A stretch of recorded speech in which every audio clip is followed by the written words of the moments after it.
Hey guys, it's me, Angie.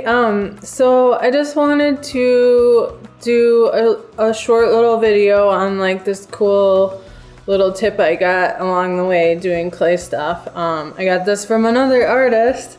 If I can find their social media, I'll link to them in the description. But anyhow, this is something, if you work with kiln fire clay, like earth clay that goes in a kiln.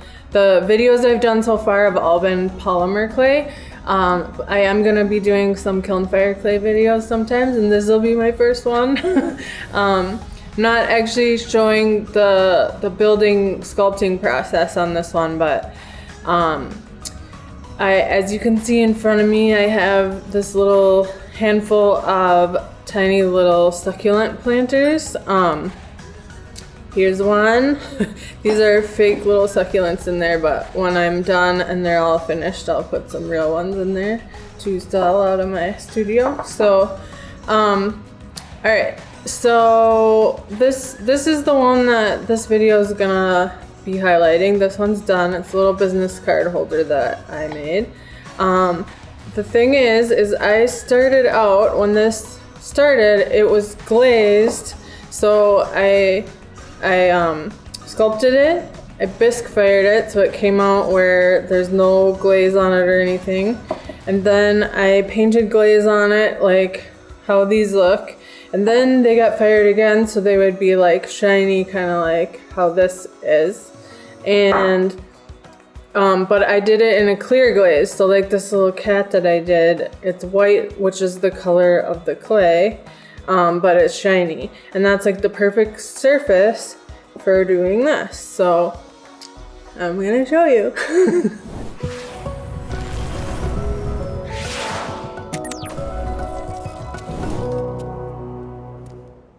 Alright, so I used my phone to just sort of take a little video of my color palette here. I love using these Teacher's Palette glazes. They're low fire and they give you really bright, shiny colors.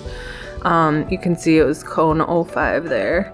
And then these Testers model paints. So you would never want to use these on anything ceramic that you were gonna like eat off of or drink off of.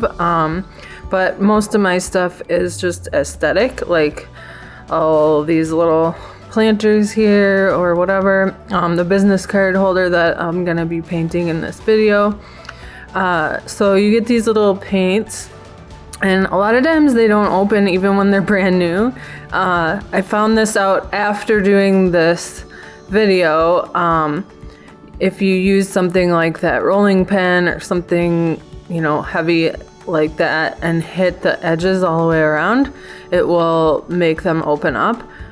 A couple of the colors I wanted to use on the business card holder, they didn't work. But so one thing about this paint is you want to make sure there's not like a ton of paint on your brush, because they are kind of thin and will drip. So having just a small amount on your brush gives you a little more control when you're doing dots or fine lines or that sort of thing. And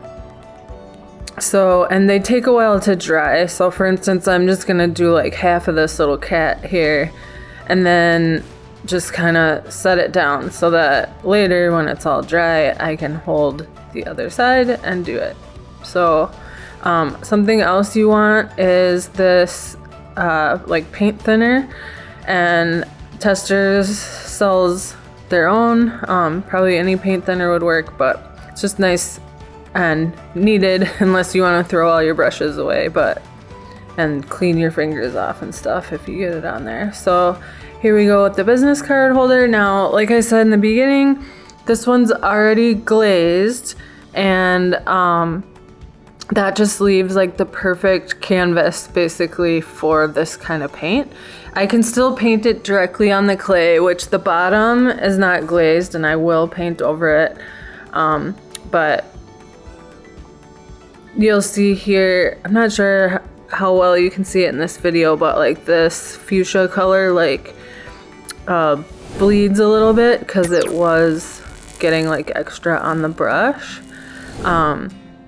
But that's okay because you can just kind of go over it once it's dry, or even partially dry like I am here, covering it up. But it really works best when it's all the way dry, or it kind of mixes.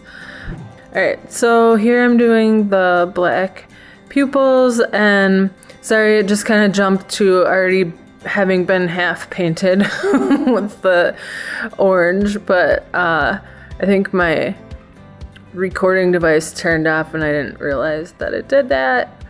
So hopefully I can get enough like good footage in here for you to see this. But so these paints are just super fun because they're, see how bold and like shiny they are. It's not easy to get that with glazes.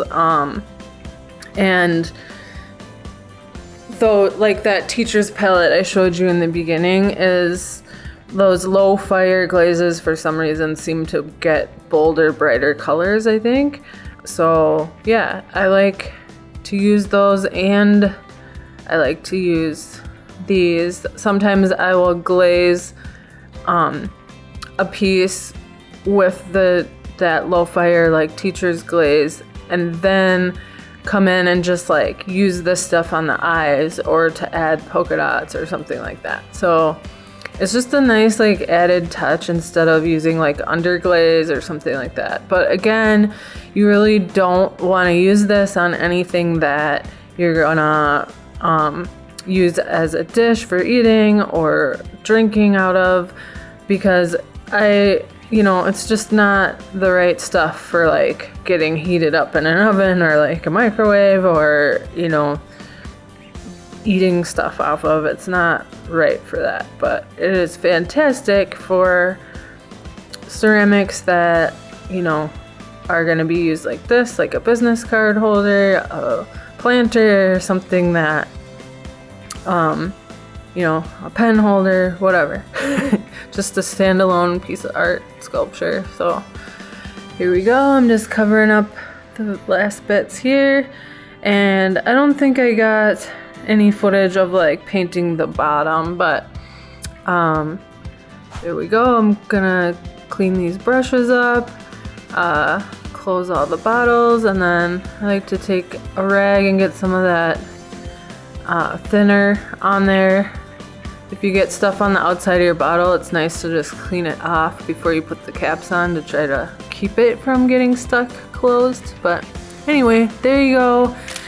Here is my finished business card holder, and I hope this tip helps you with your kiln fire clay adventures.